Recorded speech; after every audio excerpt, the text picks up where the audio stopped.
Alors ayant bien mangé, eh bien, les deux schistes se mettent au travail pour aller visiter le musée de la mine. Voilà. Il y en a qui ont envie de faire la sieste, de chevaux, de Daniel.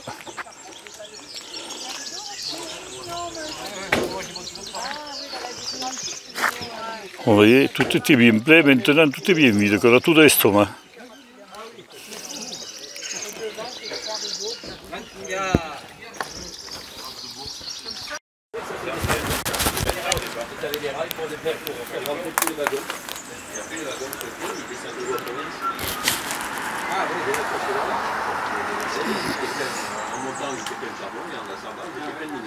Nous n'irons pas beaucoup plus bas. Le trou a été bouché. Tu retrouves la manivelle, tu te fais tous les sons. Je ne voudrais pas quand même que ça tombe quand je marche dessus.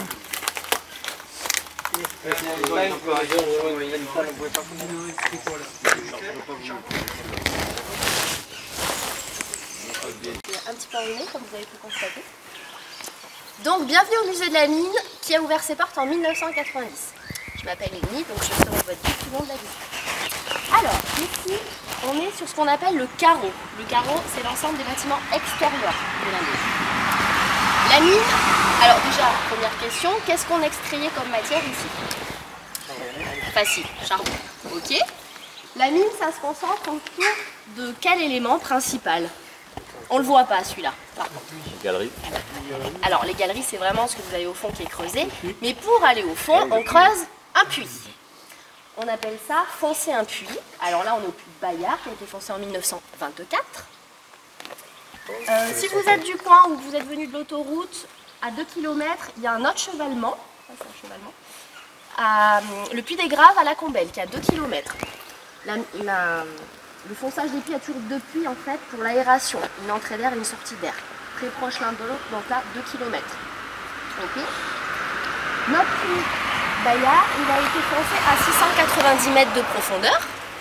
Alors en deux fois, au début c'était autour des 300-400 mètres, mais 690.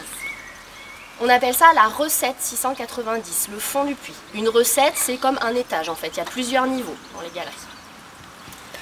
Alors, notre mineur, à votre avis, comment il attaque sa journée? Alors déjà, il attaque très tôt, en général à 5 h du matin. La machine à café, non? Alors, il compte les cités minières. Très souvent, les compagnies, elles aménageaient des terrains, des maisons, des logements pour garder les ouvriers pas très loin de la mine. Donc, il arrive à 5 h du matin dans le bâtiment où on voit un peu jaune avec les cheminées qui dépassent. Ça, vous l'avez vu tout à droite à l'entrée du musée. Vous avez vu un petit peu ce bâtiment. Alors, la chambre chaude ou la salle détendue, c'est là où ils se changeaient, où ils suspendaient leurs affaires, comme vous avez vu à l'entrée du musée. Ils suspendaient leurs affaires en hauteur pour ne pas se les faire voler et surtout pour gagner de la place parce que la chambre chaude, elle a été conçue pour 1200 mineurs.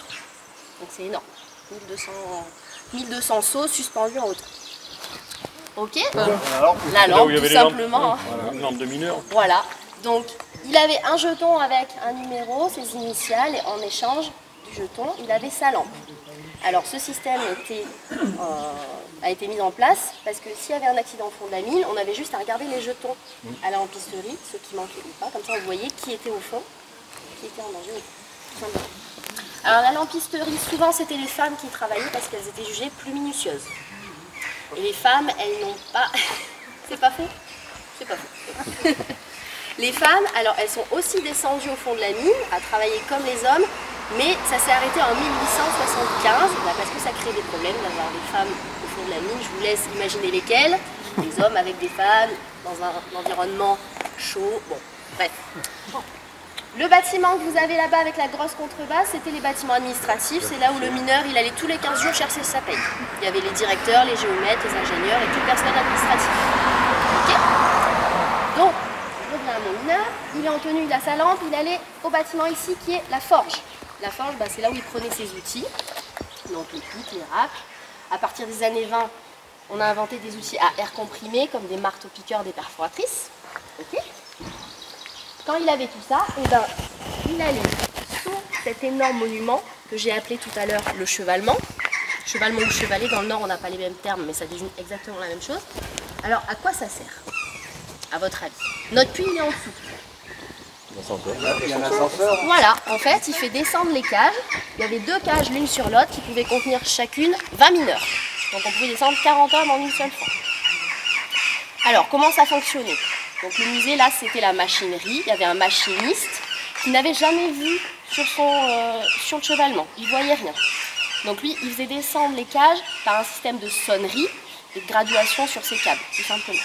Il fallait être très précis parce qu'il avait des vies en jeu si la cage descendait trop vite ou s'il se loupait, ça pouvait être fatal, quoi. Donc à travers cette petite fenêtre rectangulaire là, un énorme, oui, vous verrez, un câble très épais métallique de 9 tonnes passait à travers cette fenêtre, était relié à la molette du chevalement tout en haut, et par un système de balancier, ça pouvait descendre et monter les cages. Voilà, tout simplement. Et il adaptait sa vitesse, le machiniste, en fonction s'il avait des hommes ou du matériel, ou du charbon, ou aussi des animaux. Parce qu'on a utilisé des chevaux, des ânes et des moulets dans des galeries pour tirer les wagonnets. Voilà. Ça fonctionne comment en fait? Il y avait des manettes pour ça descend, ça remonte, comment ça fonctionne? Lui, il avait un système derrière les arbres, un élément assez important quand même, qu'on voit dans le nord, des choses énormes, on appelle ça un terril, tout simplement. Donc qu'est-ce que c'est? C'est les déchets de l'extraction du charbon. Alors le nôtre, il est tout petit, hein. Il y a 1 700 000 mètres cubes de déchets. Alors dans le nord, c'est des montagnes, c'est des sites classés, il y a une piste de ski, enfin c'est voilà, énorme. Nous, dans notre bassin d'Auvergne, bassin minier, on a extrait 36 millions de tonnes de charbon en totalité. Pour comparer avec le nord, eux, c'est 2 milliards et des brouettes. Hein. Donc c'est pas la même échelle. Dans le Puy-de-Dôme, 14 millions. Et Haute-Loire plus important, 22 millions. Parce que sur tout notre territoire, Puy-de-Dôme, Haute-Loire, enfin Auvergne, etc., 78 puits qui ont été foncés. Et là, sur notre territoire, Brassac, Charbonnier, Sainte-Florine, Frugères, etc., 23 puits. Quand même. Et par rapport à Saint-Étienne? Alors Saint-Étienne, j'ai pas les chiffres, mais c'est plus important. C'est un bassin plus important. Et en fait, si on creuse, toutes les veines de charbon de Saint-Étienne et les nôtres, elles se relient. C'est des centaines de kilomètres de galeries, de veines, si on voulait. Tout se rejoindrait, finalement. On va passer à l'intérieur du musée. C'est belle. Alors juste ce que je vous disais, voilà la salle des pendus qu'on a ici en photo. Donc là, en fait, il y avait 2 salles. 600 d'un côté, 600 de l'autre. 200 mineurs. Ils arrivaient à retrouver leur sceau? Oui, ils avaient leurs initiales à chaque fois, leur numéro sur leur... Alors il y avait des porte-manteaux, une poulie, un seau, une poulie spéciale gravée avec... Et se déshabiller complètement? Oui, puis la première fois où on a trouvé du charbon en Auvergne. Il y a un moment. 1430, en fait. Alors comment ils s'en sont aperçus qu'il y avait du charbon dans le sol, à votre avis? Un incendie? Alors en fait, c'est les fermiers qui faisaient brûler leurs terres pour assainir, comme ils font encore en Asie, etc. Et ça brûlait, ça ne s'arrêtait pas. Donc ils se sont rendus compte qu'il y avait une matière noire intéressante à fleur de sol. Donc on pouvait faire cuire des choses. Mais bon, à cette époque-là, c'était réservé au clergé et aux seigneurs. Et puis c'était pas une très bonne qualité de charbon parce que c'était mélangé à de la terre. Voilà. On a creusé un peu plus profond dans les années 1600, mais en fait on n'a pas pu extraire avant réellement le 18-19e siècle. Pourquoi à votre avis? Il y a des... Pardon? À cause du machinisme, je pense. Il fallait que ce soit créé. Voilà, alors ils n'ont pas eu encore les inventions qui allaient bien, mais 2 problèmes naturels qu'on a quand on creuse le sol, à votre avis. Les éboulements? Alors les éboulements, ça c'est... voilà, forcément. Mais si on s'éclaire à la bougie et qu'on va dans le sol avec... Il y a des gaz. Il y a un gaz très connu, explosif, qu'on appelle le grisou. Donc au contact de la flamme, ça explose direct. Voilà. Et ça ravage des centaines de kilomètres de galeries d'un coup. Ouais, sur des poches d'eau, des nappes phréatiques. Donc risque d'inondation. Enfin, risque de noyade. Donc voici ces 2 problèmes. Mais on a pallié à tout ça. Il y a des ingénieurs qui ont travaillé sur les pompes à eau, etc. Donc l'extraction du charbon réel, on va dire, fin des années 1700 et vraiment au plus fort de l'activité un siècle après, fin des années 1800. Alors, pour vous expliquer, schématiquement, alors ça c'est Michel, c'est l'ancien mineur bénévole qui vient faire des distributions. Peut-être vous connaissez Michel Marion, vous l'avez peut-être vu dans le journal récemment, là il y avait Festival Bois et Patrimoine hier avant-hier. Bref, un puits de science, ce monsieur, incroyable. Il avait dessiné, décidément, il a dessiné ce croquis pour expliquer à ses enfants à l'époque, il a 84 ans ce monsieur. Donc, comme je vous ai expliqué dehors, là on est à Bayard, là on est au puits des Graves. Puits d'entrée d'air, puits de sortie d'air, toujours. Forcément pour les gaz, il faut aérer un maximum. Donc là, on est à 690. Puits principaux, mais on n'a pas la chance de tomber sur notre charbon direct quand on creuse le sol. À votre avis, quelle matière on est obligé de creuser avant? Ou la roche ou la De la roche, tout simplement. Ou la roche. De la roche. Donc on creuse une galerie de roche qu'on appelle le traverbant, bouet, si vous voulez retenir les termes. Donc on creuse le traverbant et on arrive à notre veine de charbon. Je vous ai dit 690 max, donc ça c'était vraiment des années 40. Celle que vous avez au fond là-bas, plus moderne, des années 60, tout électrique. Donc ça, très lourd, construit en usine, c'était apporté sur site. Démonté grossièrement, ça passait dans le puits principal, tout passait par le puits principal de toute façon, ça on a remonté, et c'était remonté au fond de la mine. Donc je vous laisse imaginer tous les métiers qu'il y a pu y avoir au fond de la mine, entre le mineur qui extrait son charbon, les boiseurs qui étaient chargés d'étayer, de sécuriser les galeries, les électriciens ensuite, le boute-feu, celui qui testait les gaz et qui manipulait les explosifs. Alors, il y a tout un panel de métiers, c'est une ville quoi, une ville sous terre. Et démarrage à la manivelle. Pardon? Démarrage à la manivelle. Certainement. Après la technique des robots, il ne faut pas trop me demander. Avec ça, qui Ah bah tiens, c'est ça. Là, vous avez deux modèles de chargeuse à charbon.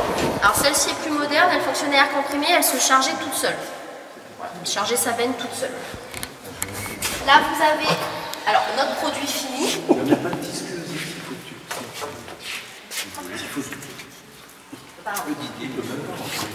Donc une fois que notre charbon était trié, lavé, concassé, etc., il était moulé. Ça s'appelle une bascule à charbon. Remplir à bord, ça fait 50 kg, ça se déversait dans les sacs et ça pouvait être chargé et vendu par nos petits bougnats. Bougnats ou charbougnats qui montaient beaucoup sur Paris pour vendre le charbon. Pourquoi on a du matériel agricole au musée de la mine?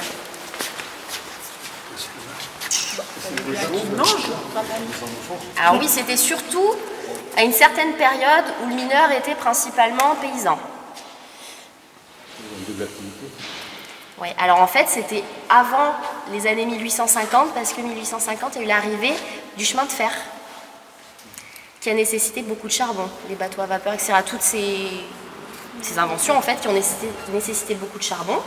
Et avant ça, eh ben, le mineur, il était paysan et il préférait même être paysan. Il s'occupait de ses troupeaux, ses récoltes. Là, vous pouvez voir un pressoir du 18e parce qu'ici, chacun avait sa petite vigne personnelle. Donc, on faisait son vin, etc. Là, vous...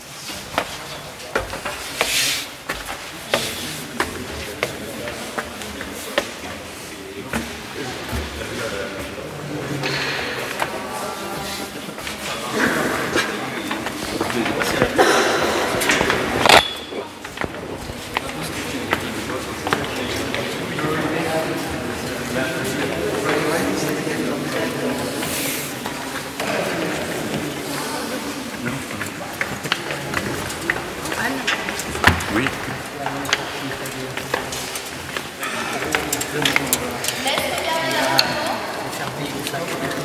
Mettre une voiture, comme ça il te les rend.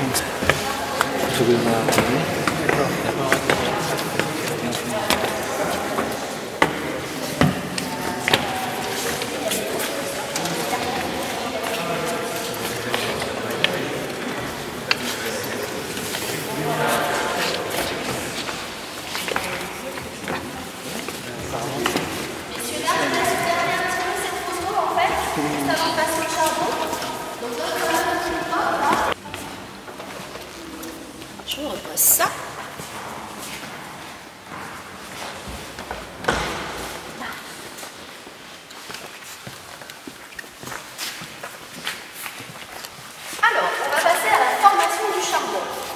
sans lire les étiquettes, à votre avis, quelle période ça a été formé? Il y a un bail. Carbonifère. Bah oui, mais sans là. Le carbonifère. Le carbonifère, c'est-à-dire il y a 250 à 350 millions d'années. Alors, si on regarde les fossiles ici, est-ce que c'est animal ou végétal? Il y a les deux, non? Non, c'est végétal. Là, si on regarde, il y a de la fougère, ça fait plus penser à des feuilles. Donc en fait, c'était d'immenses forêts hercyniennes de feuillus, fougères géantes, qui ont été englouties par les eaux sous forme de cycle, hein, ça s'est fait moult fois. Ça a composté et ça a durci, ça a sédimenté. D'ailleurs, on voit ici, hein, quand ça fait des couches comme ça, c'est que ça a sédimenté. Tout simplement, et ça a créé nos veines de charbon, plus ou moins larges, plus ou moins grosses. Là, sur notre secteur, il y a une veine, il y a 3 veines, dont une qui faisait que 50 cm de hauteur. Donc exploiter ça, je vous laisse imaginer comme ça devait être difficile. Alors ici, on extrayait l'anthracite. L'anthracite, c'est quoi? C'est le charbon le plus pur, à 95% de carbone. Quand il est lavé, il est propre. Voilà. Est-ce qu'il est lourd ou est-ce qu'il est léger, à votre avis? C'est léger, ça. Le charbon, ça, c'est léger. Très léger. Par rapport à la roche qui est 2 fois plus lourde. Oui, ça c'est un petit caillou. Ouais. Ça, c'est un petit caillou. Essayez sur l'autre. Hein. Non, ça va aller. J'ai des problèmes de dos, je vais éviter. Donc, notre anthracite exploité ici au puits Bayard, au puits de l'autre côté, au puits des Graves, et à Basse-Combeil. Il n'y avait que 3 puits là sur nos 23 puits du territoire où c'était l'anthracite. Le reste, c'était soit du flambant, soit de la houille, moins pure à 75-85%. Voilà. Donc, comme on a vu en bas, quand c'était trié, lavé, concassé, même réduit en poudre, c'était mélangé à une sorte de colle qu'on appelait du bré à base de goudron. Donc ça servait pour se chauffer. Ça, c'était pour les foyers, et sous cette forme de briques pour les industries. Voilà. Notre charbon ici, tester la qualité, si on avait du flambant, de la houille ou de l'anthracite. Ça, c'est des petites boîtes à échantillons, c'était mis dedans, envoyé dans un labo à Clermont-Ferrand, régulièrement. Voilà. Le nom de Monsieur Less, qui était un ancien mineur. Il a fini électricien, lui, au fond de la mine, à la fin de sa carrière. Et malheureusement, il est décédé de la maladie du mineur. Est-ce que vous savez laquelle c'est? La silicose, qui atteint les poumons à force de respirer toutes les poussières de charbon et de silice. Voilà. Il y a beaucoup de mineurs qui sont morts très jeunes à cause de cette maladie. Alors, pour vous expliquer un peu la maquette, là on est inversé, hein. Nous ici on est au puits des Graves, il est là-bas le puits des Graves, le puits de Bayard, pardon. Là on est de l'autre côté, mais c'est pareil. Alors, petite parenthèse, le mineur il parlait pas en altitude ou en 690 de profondeur, il parlait par rapport au niveau de la mer, donc au niveau 0. Donc, nous en altitude ici en surface, on est à plus 464. J'ai dit que la recette la plus basse c'était 690, et bien pour lui, 690 c'est égal à moins 226. Moins 226. Voilà, c'est pareil. Alors, vous voyez bien que c'est pas à l'échelle parce que là, on est à moins 226 et ici, moins 76. Hein, mais voilà, c'est pour expliquer, c'est un schéma. Donc, on descendait par le puits principal, la recette 690. De là, on creusait notre galerie de roches qu'on appelle un traverbant. On arrivait à notre veine de charbon. On creusait toujours une pente de 28%. Pourquoi 28%? Pour la descente du charbon, une fois qu'on a piqué notre charbon, pas trop vite, pas trop lentement, 28% c'était parfait. Il creusait des veines primaires et des veines secondaires. 2 mètres de large par 2 mètres de haut.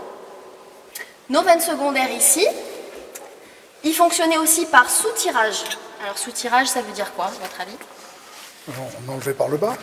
Pas du tout, par explosif en fait. Il n'y a pas d'indice dans le mot. Parce que des fois, manuellement, avec les pics, les racks, c'était plus possible, il fallait utiliser les explosifs. Alors ça, à partir de fin des années 1800, parce que Nobel a inventé la dynamite en 1863. Avant, c'était pas possible. Donc, on arrivait au fond, on faisait intervenir celui qui teste les gaz et qui manipule les explosifs, notre bout de feu. D'ailleurs, il passait un certificat spécial. Il faisait les trous dans le charbon, il plaçait ses explosifs. Les boiseurs, ils construisaient un barrage de bois un peu plus loin. Hop, ils faisaient péter ça à l'aide d'un détonateur, etc. Donc le charbon était bloqué par le barrage. Ils avaient juste un petit espace à dégager pour que notre charbon il descende sur notre pente à 28%. En dessous de cette pente, il y avait, ce que vous verrez en dessous dans la reconstitution, un convoyeur blindé, système de tapis roulant, qui fonctionnait à air comprimé. Ça atterrissait dans des bennes et ça pouvait remonter au point de chargement le plus proche. Par exemple, là, on est au bure 12, puis secondaire numéro 12. Chaque bure reliait le puits principal, hein. Tout était relié. Forcément, il fallait bien sortir et rentrer à un moment donné. Le puits principal, et ça pouvait ressortir au jour pour être trié, lavé, concassé, préparé. Tac. Ensuite, outil air comprimé à partir des années 20, perforatrice air comprimé, qui était posée sur un poussoir. Alors pourquoi poser sur un poussoir? Parce que ça faisait entre 25 et 30 kg. Donc à bout de bras, toute une journée, trop fatigant. De ce côté-là, on mettait un fleuret. Alors en fonction si c'était de la roche ou du charbon, c'était pas le même. Ça, il me semble que c'est pour la roche. Les marteaux-piqueurs aussi à air comprimé. Ça aussi assez lourd, entre 9 et 16 kg, mais porté à bout de bras. Hein. Alors je vous laisse entendre un extrait sonore. Voilà, 1800 coups à la minute. Donc, le bruit, la poussière, la chaleur, il faisait très chaud au fond de la mine, il faisait entre 35 et ça pouvait aller jusqu'à 50-55 degrés. Tous les 30 mètres, il prenait 1 degré de chaleur. C'est pour ça que souvent, vous verrez, il y a des photos, comme ici, où les gens travaillent torse nu, voire quasiment nus. Parce que c'est pas possible, le vêtement qui colle. Vous l'avez fait fonctionner, l'outil? Là, j'ai fait l'extrait. Vous voulez un extrait encore? Ouais, bon, c'est pas grand chose, je pense que ça devait être. Oui, jusqu'au dernier modèle, plastique avec protection anti-bruit. Alors, à votre avis, les derniers modèles datent de quelle année? En quelle année le puits a fermé? Ça, je vous l'ai pas dit encore. Pratiquement 60, ça. 80, non? 2 ans avant. La dernière benne ici à Bayard, elle est remontée le 28 juillet 78. Et la dernière mine qui a fermé en France, c'était à Creuswald en Moselle en 2004. Donc c'est quand même récent. C'est pas parce que c'est tard. Non, écologiquement, voilà, ils ont décidé que c'était pas... C'est un métier où ils se sont battus très tôt pour leurs conditions de travail. En 1894, ils ont créé la retraite chez Avanel, non. Alors le syndicat, mais... Oui, syndicat de retraite. Je sais plus le nom, excusez-moi, je le retrouverai tout à l'heure. Ou pardon, je suis fatiguée, je suis enrhumée. Derrière nous, alors déjà on voit notre bout de feu, là, c'est dans les années 1900. Hein. Il est avec sa lampe, il est en train de tester s'il y a du dérive ou pas. Envoyé en première ligne, voilà, avant les copains, hein, au cas où. Alors là, on est sur un modèle de tête de taille, on travaille des boiseurs. Quel type de bois ils utilisaient? Du pin. Du pin ou du sapin. Alors pourquoi? Hormis le fait qu'il y en a beaucoup dans notre région. Non. Ah oui, c'est assez léger. Mais en fait, avant de céder, il craque. Donc on entend l'éboulement arriver, donc ça permettait de sauver des vies, tout simplement.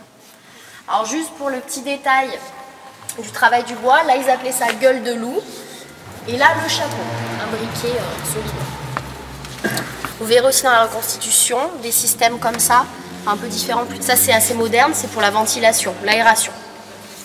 Ici, si vous vous penchez, vous verrez un mineur, qu'on verra en dessous de la reconstitution, qui travaille au marteau-piqueur et à la frontale. Donc la frontale à partir des années 50, comme vous voyez, encore un mec. Tu vas peut-être le sortir. Hein. Déjà, il devait poser celui-là. Il est embêtant ce petit chien. J'avais oublié. Un cercueil? Non. Non, j'ai vu. C'est vrai que ça ressemble. C'était les premiers modèles de coffre à outils. Donc, vous voyez qu'il y a 6 poignées, il fallait 6 hommes pour le porter. Des vides. Parce que plein. Ben, alors là, en poids, je ne saurais pas vous dire. Pourquoi il avait cette forme, à votre avis? Passer dans les manches. Pour passer dans les galeries étroites, en fait. Voilà. Si, il a poussé, que de porter. Voilà. Pardon. Ici, vous avez un modèle, un mini-modèle de pompe à eau, sachant que ça faisait 5-6 fois ça, hein, la taille réelle. Donc pour l'exorde des eaux. Il y en avait 3 qui fonctionnaient en continu au fond de la mine Et elle ressortait 20 000 mètres cubes d'eau par jour, en continu, Donc, à Frugères-les-Mines, le 20 mai 1952, 20 mineurs étaient sur un chantier, ils ont percé une poche de gaz carbonique, c'est pas un coup de grisou, et ils se sont asphyxiés, il n'y en a que 8 qui sont remontés. Donc ça a marqué les esprits parce que c'était 12 personnes décédées. Alors que des accidents, il y en avait très régulièrement, hein, mais c'était assez isolé, un dépouillement à une personne, un problème d'outils, un accident avec un cheval, il y en avait très régulièrement quand même. Alors je vous pose la question, la plus grosse catastrophe minière en France, c'était où et quand? Dans le Nord. Dans le Nord. Dans le Nord, c'était à Courrières le 10 mars 1906. 1099 morts par un coup de grisou. Donc en quelques secondes, ça a ravagé des centaines de kilomètres de galeries, parce que le grisou, boule de feu, ça enflamme toutes les poussières du charbon, le silice, ça ravage tout. Donc là on voit les femmes qui sont en train de recharger les lampes. Donc ça c'est une photo qui date des années 1900. Alors juste ici, petite parenthèse, les femmes étaient au tri du charbon avec les enfants à partir de 14 ans, vous avez le droit de travailler. Ah non, je reviendrai en dessous. Donc là, au tri du charbon, réellement, elles ne se voyaient pas tellement il y avait de poussière et les femmes étaient aussi silicosées. Là, au Puy-Bayard, il n'y a que 3 femmes qui ont été reconnues silicosées. C'est une maladie qui a été découverte en 1855. Pardon.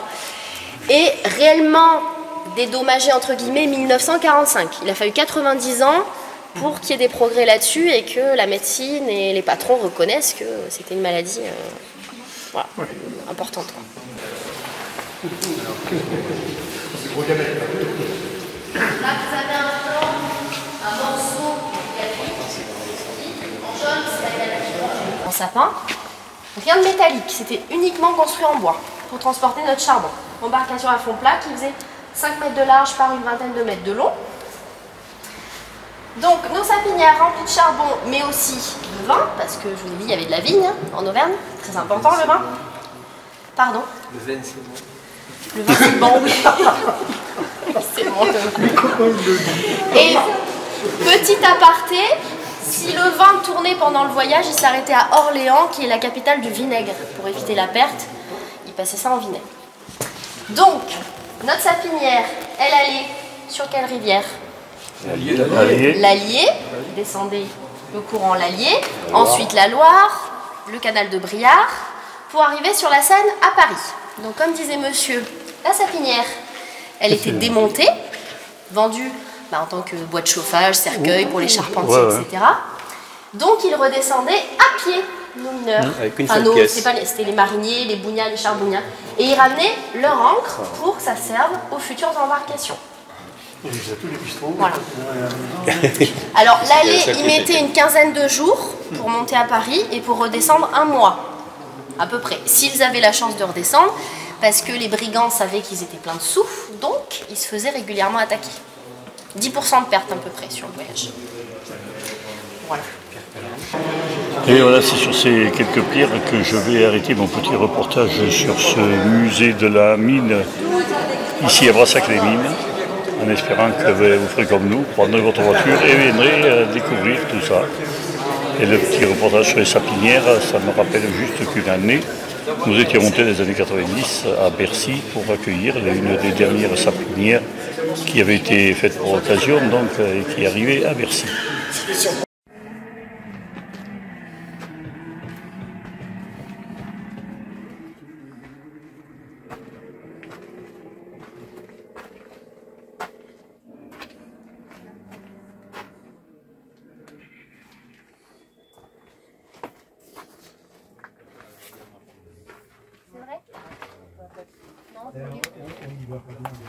Bon, j'ai dit qu'elle l'a chercher dans la galerie.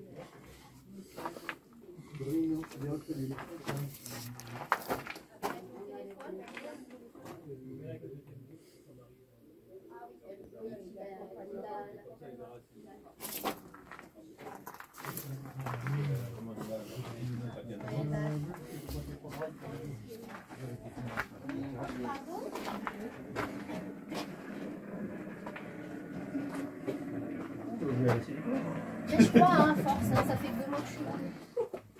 Alors vous avez vu une scène d'enfants. Donc il y avait des enfants. appelait les galibots. À votre avis, à quel âge ils descendaient au fond de la mine? L'âge légal? 14 ans. Disons. Non, 8 ans. Alors, officiellement, c'était 16. 14 ans, c'était au jour avec les femmes au du charbon et autre chose, etc. Et avant 1813, avant qu'il y ait une fameuse loi qui passe, en dessous de 10 ans, ils avaient le droit. Mais après 1813, c'était pas forcément respecté. S'il y avait besoin de main-d'œuvre, on pouvait faire descendre les gamins qui avaient cette donc, s'il vous plaît, pour les enfants aussi. Fantastique. Alors, je vous pose la question, dans quelle sorte de galerie on est? Non. Est-ce qu'on est dans une galerie de charbon? Non, on est dans une grande. Voilà. Sachant que c'est pas taille réelle. Alors la taille réelle, c'est ce qui se rapproche du grand arche métallique que vous avez à l'entrée du musée. On est dans un travers-banc là, une galerie de roche. Travers-banc, voilà. Donc vous voyez qu'il y a l'électricité. Il y avait l'électricité que dans les travers-bancs, pas dans les galeries de charbon. C'est une reconstituée là. Non, oui, c'est. Oui, Ah non, on est au rez-de-chaussée du musée là. En fait, tout a été remblayé, les galeries ont été inondées. Il n'y a plus d'accès. Il n'y a plus d'accès. Donc, notre galerie de roche, vous voyez qu'il y a un soutènement de type Toussaint. Monsieur Toussaint a monté ce système de sécurité. Un chapeau qui s'imbrique dans des jambes, en 3 parties. Chapeau et jambes sécurisées, en plus du bois. Parce que la roche, il fallait sécuriser un maximum. Vous voyez aussi cette sorte de tuyau. Ça, c'était un tuyau d'aération qui faisait 40 cm de diamètre. S'il y avait un problème, les mineurs pouvaient passer par ce tuyau-là et ressortir à l'étage supérieur, à la recette supérieure. Donc, il fallait pas être bien libre. Il n'y a pas beaucoup d'audace, je pense, au travail de la lune. Vous voyez aussi différents tuyaux, donc tuyaux pour l'exorde des eaux, des pompes qui montent à l'extérieur, et aussi l'air comprimé, les compresseurs qu'on avait au rez-de-chaussée de la machinerie qui envoyaient l'air comprimé dans les galeries pour faire fonctionner les outils, mais aussi ce convoyeur, ça c'est ce que je vous explique à la maquette. Convoyeur blindé à chaîne, système de papier roulant qui était amené au besoin sur les chantiers. Le charbon tombait là-dessus, ça roulait jusqu'au bel, et le soleil, ça pouvait partir ailleurs. Tout simplement. On va avancer un petit peu plus.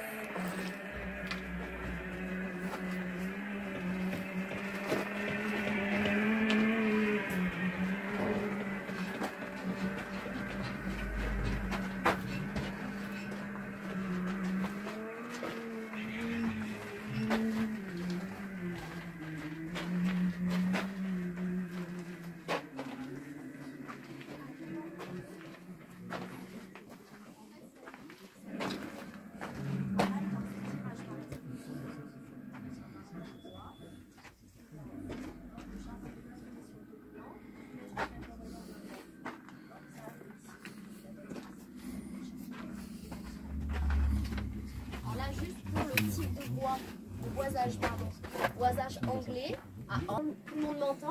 Ce travail, ça s'appelait la remonte. Il fonctionnait par 2, en équipe de 2. Il y en avait un qui était à la place de madame ici et il sécurisait son collègue à la ceinture par un cordage parce que notre mineur qui travaille couché, il extrayait son charbon et en même temps il devait étayer sa galerie. Il devait boiser sa galerie pour la sécuriser. Donc le collègue il lui passait le bois au fur et à mesure et s'il y avait un éboulement, il pouvait le tirer pour lui sauver la vie. Voilà. On a une photo ici. C'est pas bien large, hein. C'est plus serré que la reconstitution ici. Et oui, et en fait, il y avait tous les métiers du bois autour de la mine. Ouais. Et ils étaient formés. Alors, vous n'avez pas encore vu dans le documentaire, mais Michel, il parle un petit peu de l'école Papillon. Ils avaient 3 ans de formation officiellement pour apprendre les métiers de la mine, en fait. Coup de grisou, etc. Derrière, c'est une salle de pause, on va dire, mais sachant que ça n'existait pas. Hein. Ils suspendaient en fait leur pique-nique, ils appelaient ça le briquet, le pique-nique du mineur. Pourquoi il était suspendu? Eh bien, parce qu'il y avait des rats, donc fallait éviter qu'ils passent par là avant la pause casse-croûte, qui était au bout de 4 heures de travail et ils avaient maximum 25 minutes. S'ils dépassaient de 25 minutes, ils avaient une amende. Et bien voilà, nous repartons donc du musée de la mine et puis pour nous, ben, ça sera bientôt l'heure de rentrer au bercail puisque c'est déjà assez tard dans l'après-midi. Et bien, oh, doucement, adrénaline. Clotilde, elle est énervée ce soir, elle n'a pas roulé depuis 2 heures qu'on regarde ce musée là. C'est comme ça. Ouais. On va passer derrière. Voilà. Alors ça a été vraiment deux super visites. Allez, on va laisser passer l'autre qui ne ferait pas que...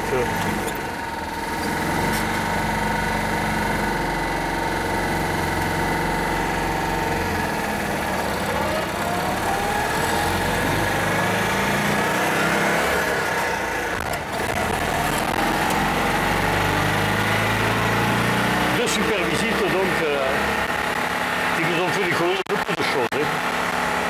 Bon, maintenant, ayant bien visité, il serait temps de rentrer pour aller travailler un peu quand même. Hein. Alors, on quitte Bayard donc, et le puits de Bayard.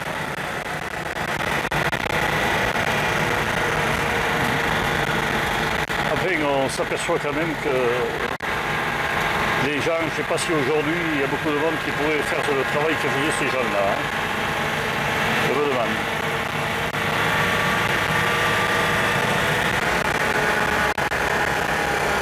Alors d'après la boule, eh bien, on va à Saint-Germain-Lambron. Normalement là-bas il y a un grand café, il connaît tous les cafés la boule. Donc là-bas il y a un grand café avec une grande terrasse. Et on va pouvoir déguster quelque chose de bien frais à la terrasse du café de Saint-Germain-Lambron. Et après, bien entendu, nous prendrons la route pour rentrer avec Arnaud et les quelques-uns qui sont venus avec nous ce matin.